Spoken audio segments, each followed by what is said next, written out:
So one of the things that trips people up sometimes with the string art is actually just tying the string onto the nails. So I'm gonna show you a trick for that. So you just wanna loop your string. I've just pulled some of it off of the skein here, just pulled it out. So just loop it around, tuck your end in, like a normal knot, and then tuck it in a second time, and that'll create a double knot with one movement.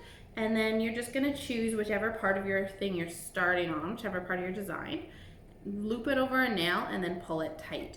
Don't cut off the tail yet because you can still pull this too far and lose your tail. So just leave your tail there.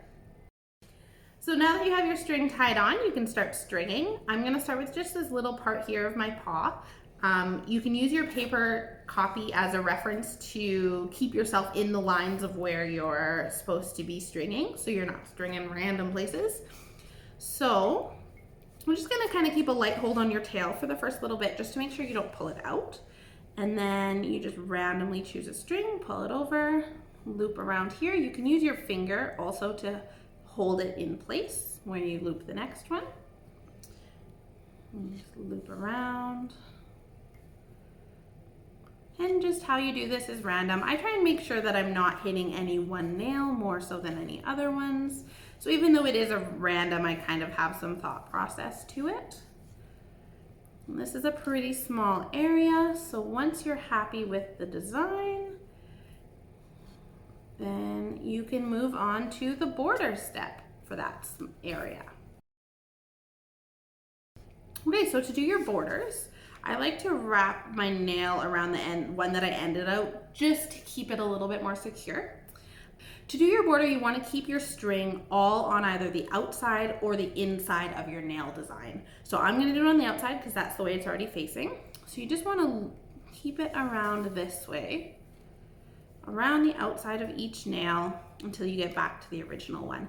I want a thicker border, so I'm then going to loop around the other way on the inside of each nail to kind of make a double layer. So you'll notice I have to wrap it around the nails to keep it going on the inside. Since it's going on the inside of a curve, it's not going to do it automatically.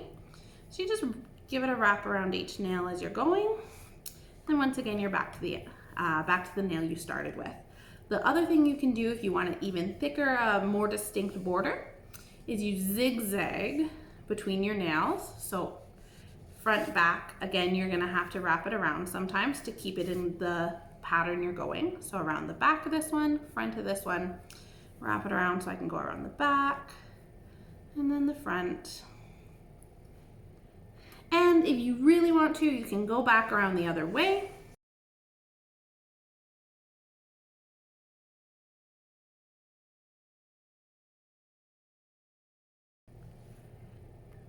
And how much of this border you want to do on each nail or on each design is completely up to you.